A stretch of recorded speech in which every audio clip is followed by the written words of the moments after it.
충격. 환율 1,500원 시대. 내 지갑의 원화가 휴지 조각이 되는 이유.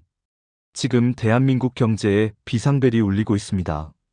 과거 글로벌 금융위기나 지정학적 불안정 없이는 상상조차 할 수 없었던 환율 1,500원이 눈앞에 다가왔습니다. 환율이 급등한다는 것은 곧 우리 원화 가치가 급락하고 있다는 뜻입니다. 즉, 우리가 열심히 벌고 모아둔 화폐의 구매력이 빠르게 떨어지고 있다는 무서운 신호입니다. 최근 많은 사람들이 인플레이션, 특히 화폐 가치 하락에 대해 깊은 관심을 갖고 있는 것으로 확인되었습니다. 오늘은 바로 이 원화 가치 폭락 현상이 앞으로 대한민국 경제와 금융시장 전반에 어떤 치명적인 영향을 미칠지 심층적으로 분석할 것입니다. 지난 몇 년간 우리나라 코스피를 끌어올린 힘은 네 가지로 요약할 수 있었습니다. 첫째는 새 정부의 밸류업 프로그램 추진이었고, 둘째는 AI 혁명의 수혜를 받은 반도체 산업의 성장이었습니다. 하지만 이 모든 것을 압도하는 가장 근본적인 힘은 따로 있었습니다. 바로 한국은행이 지난 3년 전부터 무제한에 가깝게 돈을 풀었던 통화 정책이었습니다. 경제학의 기본 원리처럼 돈이 풀리면 자산 가격은 필연적으로 상승하게 되어 있습니다. 그러나 이제는 이 막대한 돈 풀기의 부작용이 환율 급등과 금리 불안정이라는 형태로 우리를 덮치고 있습니다. 한국은행의 확장적 재정 정책이 과연 내년에도 우리 증시에 도움이 될지 아니면 독이 될지 그 의구심이 커지는 지금입니다. 전문가들은 수년 동안 강연과 유튜브를 통해 핵심 메시지를 강조해 왔습니다. 한국은행이 돈을 푼 만큼 한국의 자산 가격은 동반 상승할 수밖에 없다. 이것이 바로 자본주의 금융시장의 냉정한 진실이기 때문입니다. 7배 빠른 속도, 한국은행의 과잉 통화 발행이 낳은 재앙. 중앙은행이 돈을 풀면 주가, 부동산 등 자산 가격은 동반 상승한다는 사실은 전 세계적인 금융 역사에서 수없이 입증되었습니다. 미국의 연준이 양적 완화를 했을 때 S&P 500 지수가 통화량 증가 추이와 거의 완벽하게 일치하며 상승했던 사례가 대표적입니다. 돈을 찍어내면 시중에 유동성이 넘쳐나고 이 돈은 결국 자산 시장으로 흘러들어가 가격을 밀어 올립니다. 그런데 미국과 우리나라의 통화량 증가율을 비교해보면 충격적인 현실을 마주하게 됩니다. 미국은 2020년과 2021년에 막대한 돈을 풀었지만 부작용을 막기 위해 2022년부터 강력한 긴축 정책을 펼쳤습니다. 그 결과 지난 3년간 미국의 ME 통화량 증가율은 고작 3%에 머물렀습니다. 반면 우리나라는 2022년 1월부터 최근까지 무려 20%나 통화량이 늘어났습니다. 같은 기간 동안 미국보다 7배나 빠른 속도로 돈을 찍어낸 것입니다. 일부에서는 과거에도 한국은 돈을 많이 풀었다고 반론을 제기하지만 과거에는 우리나라의 성장률이 미국보다 훨씬 높았기 때문에 부작용을 상쇄할 수 있었습니다. 하지만 현재 한국의 성장률은 미국보다 낮은 수준입니다. 성장률이라는 든든한 기반 없이 미국보다 7배 빠른 속도로 돈을 찍어낸다는 것은 단순히 자산 가격만 치솟게 할 뿐만 아니라 원화 가치를 휴지 조각으로 만드는 매우 위험한 행위입니다. 결국 이토록 무리하게 돈을 발행했으니 원화가 휴지가 되는 속도는 미국 달러보다 훨씬 빠를 수밖에 없는 것입니다. 결국 이 과도한 통화량 증가는 현재 우리가 겪고 있는 환율 급등의 가장 직접적이고 근본적인 원인이 되는 것입니다. 트루키에의 경고. 5달러로 보니 집값도 대폭락하는 마법. 한국은행이 무한정 돈을 풀면 정말 자산 가격은 끝없이 오를까요? 그렇지 않습니다. 그 파국적인 결과를 미리 보여준 나라가 바로 트루키에입니다. 트루키에의 에르도안 대통령은 4년 동안 중앙은행 총재를 5명이나 교체하면서 무제한적인 돈 풀기를 강요했습니다. 양심적인 총재들은 트루키에가 망할 것을 알기에 반기를 들었지만 결국 해임당했습니다.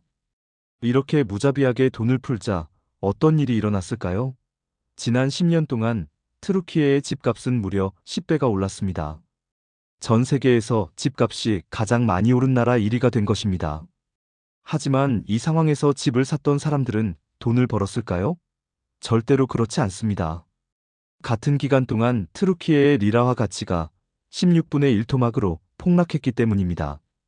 리라화로 표시한 집값은 10배 올랐지만 리라화가 완전히 휴지 조각이 되면서 달러로 환산한 트루키에의 집값은 결국 40%나 하락했습니다. 집값이 아무리 올라도 화폐 가치의 폭락을 막지 못하면 결국 부자가 될 수 없다는 잔인한 진실이 드러난 것입니다. 놀랍게도 이 현상은 지금 대한민국에서도 똑같이 재현되고 있습니다. 2022년 다른 나라 중앙은행들이 긴축을 시행할 때 한국은행은 엄청난 속도로 돈을 풀었습니다. 집값의 멱살을 잡고 끌어올린 것이나 마찬가지였습니다. 공식 통계로만 봐도 2022년 1월 이후 강남 집값은 약 10% 상승했습니다. 하지만 이 기간 동안 원화 가치는 22%가 폭락했습니다. 결국 강남 집값이 올랐다고 안심할 것이 아니라 트루키에의 사례처럼 달러로 표시한 강남 집값은 실질적으로 10% 하락했다는 뜻입니다. 시청자들이 체감하는 상승분조차도 원화 가치 하락을 간신히 넘어선 정도에 불과하다는 냉혹한 현실을 직시해야 합니다. 빈부격차 10배 확대의 비밀. 한국의 돈이 강남으로만 가는 이유. 한국은행이 돈을 무지막지하게 풀면 강남 집값만 오르는 현상은 필연적입니다. 그 이유는 돈이 늘어나는 속도와 주택 공급 속도의 압도적인 차이 때문입니다. 지난 4년간 통화량 증가율은 20%였지만 서울 강남의 주택 공급량은 연평균 0.5%씩 늘어나 4년간 총 2% 증가에 불과했습니다. 돈의 양이 집의 양보다 10배나 빠르게 늘어나는데 아무리 주택 공급을 늘려도 집값을 잡을 수가 없는 것입니다. 더욱 심각한 문제는 한국은행의 통화 정책이 빈부격차를 극도로 확대시킨다는 점입니다. 정부가 재정 정책으로 돈을 풀면 국민에게 직접 나눠줄 수 있지만 한국은행이 찍어낸 돈은 시중은행을 거쳐 배분됩니다. 은행은 부자에게는 100억 원을 2% 금리로 빌려주지만 서민에게는 100만 원을 10% 금리로 빌려주거나 아예 대출을 거부합니다. 즉, 한국은행이 뿌린 돈은 대부분 강남의 집을 살 여력이 있는 부유층에게만 흘러갈 수밖에 없는 구조입니다. 이것이 바로 한국은행이 돈을 풀수록 강남 집값만 천정부지로 치솟고 빈부격차가 걷잡을 수 없이 커지는 근본적인 이유입니다. 미국보다 7배 빠르게 돈을 푼 대가는 결국 환율 폭등이라는 형태로 돌아왔습니다. 2022년 초 1,200원대였던 환율이 현재 1,470원대를 오가고 있습니다. 이 상황에서 한국은행이 환율을 무시하고 돈을 더 푼다면 집값과 주가는 잠시 더 오를지 몰라도 원화는 더욱 빠른 속도로 휴지 조각이 될 것입니다. 사람들은 곧 원화 표시 자산보다 달러 표시 자산이 안전하다고 판단할 것이고 대규모 달러 엑소더스 현상이 발생하여 원화의 가치는 회복 불가능한 수준으로 추락할 수 있습니다. 대한민국 경제 구조의 아킬레스건 트루키에와는 다르다. 일부에서는 트루키에처럼 돈을 무한정 풀면 되지 않느냐고 말할 수 있습니다. 하지만 한국 경제는 트루키에와 결정적으로 다릅니다.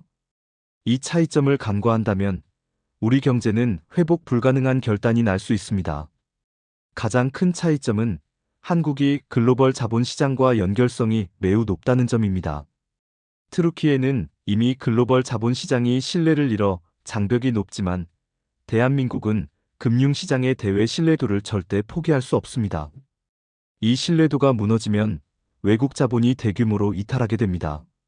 특히 한국 채권 시장에서 외국인 비중은 20%에 달합니다.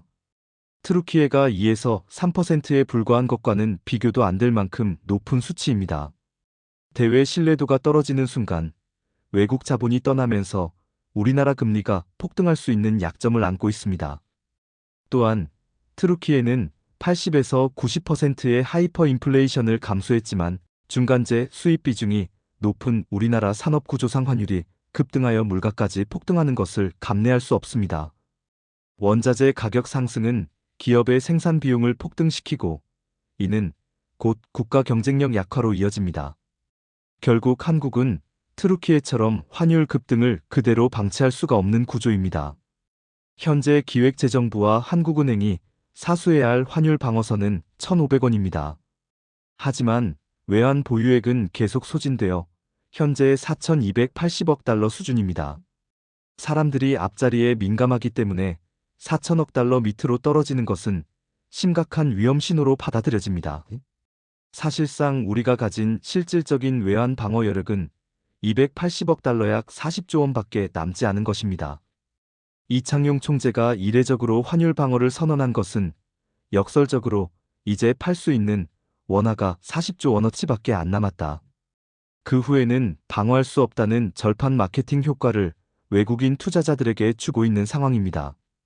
정책 오류의 대가 더 이상 금리를 내릴 여력이 없다. 현재의 환율 불안정은 사실 2022년부터 시작된 잘못된 정책 선택의 결과입니다. 2022년과 2023년에 미국과 유럽 중앙은행이 긴축을 할 때 한국은행도 함께 긴축을 했다면 지금과 같은 상황은 오지 않았을 것입니다.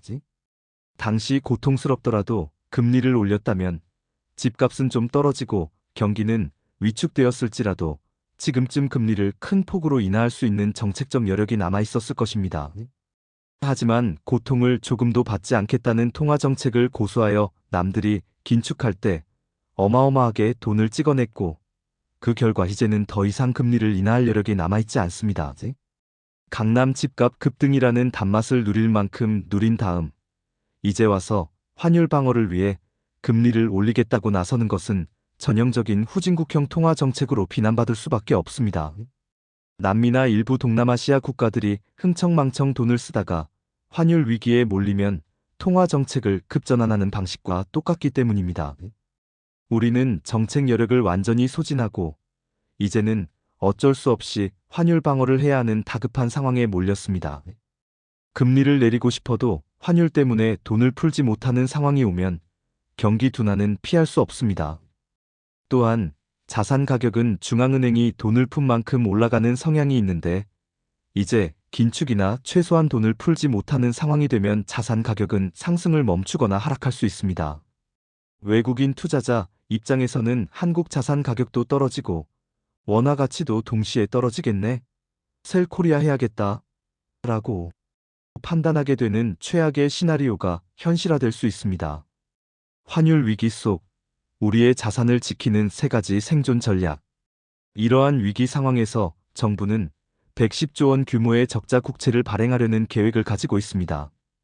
경기 부양을 위해 돈을 쓰고 싶겠지만 한국은행의 무리한 통화정책 부작용이 본격적으로 드러난 지금 정부마저 대규모 적자 국채를 발행하면 구축 효과가 발생할 수 있습니다.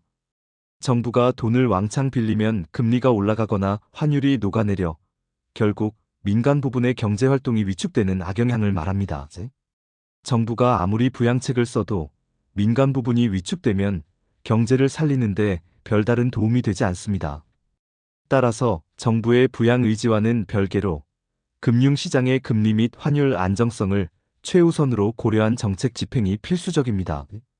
그렇다면 시청자 개인은 이 환율 위기 속에서 어떻게 자산을 지켜야 할까요? 향후 코스피를 좌우할 가장 큰 변수는 정부와 한국은행이 외환 보유액 소진이라는 미봉책이 아닌 근본적인 통화 및 재정 안정 정책을 마련할 수 있는지 여부입니다. 그리고 주식과 부동산 시장의 향방을 예측하는 중요한 단서가 있습니다. 일반적으로 코스피가 움직인 다음 6개월에서 12개월 뒤에 부동산 시장에도 똑같은 영향이 미쳤다는 통상적인 움직임을 기억해야 합니다. 코스피가 오르면 일정 기간 뒤 집값도 오르고 코스피가 떨어지면 집값도 하락하는 패턴이 반복되어 왔습니다. 결국 2022년에 잘못된 첫 단추가 지금의 위기를 초래했습니다. 시청자들이 앞으로 경제적 생존을 위해 갖춰야 할 세 가지 생존 전략은 다음과 같습니다. 첫째, 자산의 달러 비중을 확보하라. 원화 가치 하락은 피할 수 없는 현실입니다. 원화 표시 자산 외의 달러나 다른 안전 자산의 비중을 확보하여 화폐 가치 하락에 대비해야 합니다. 둘째, 코스피 움직임을 주시하라. 코스피의 단기적인 급락은 6개월에서 1년 뒤 부동산 시장의 경고 신호가 될 수 있습니다. 자산 매매 시점을 판단하는 데 중요한 지표로 활용해야 합니다. 셋째, 부채 리스크를 최소화하라.